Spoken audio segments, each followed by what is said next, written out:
Hello' friends, নমস্কাৰ। Welcome back to my mini blog. আশা কৰোঁ সকলোৱে ভালে আছে আৰু মোৰো ভাল বেয়াৰ মাজেৰে চলি আছোঁ। পিছে ইয়াৰ ৰাতিপুৱাৰ সময় আৰু ৰাতিপুৱা উঠি কাম বনখিনি ঘৰৰ সকলোবোৰ আজৰি হৈ এয়া গা পা ধুই আহিলে আজৰি হয় বুলি আপোনালোকে ভুলতো নাভাবিব, কাৰণ ইফালে আৰু ভাত বনাব হ'বই দুপৰীয়াৰ।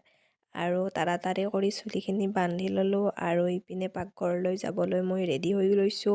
এয়া চাব পাৰে চাদৰৰ আঁচলটো একেবাৰে গুজি লৈছোঁ কঁকালত, আৰু এতিয়া বলকচোন ভাত বনাবলৈ যাওঁ। আৰু এয়া পাকঘৰলৈ আহি যুদ্ধ আৰম্ভ ৰন্ধা বঢ়াৰ। আৰু এয়া দেখিব পাৰিছে মই এয়া চব্জি কাটি আছোঁ। আৰু পিছে আপোনালোকে ভাত বনাব গ'ল জনাবচোন কমেণ্ট কৰি। আৰু এটা কথা, পিছে মোক আজি কেনেকুৱা লাগিছে আপোনালোকে জনাবচোন কমেণ্ট কৰি।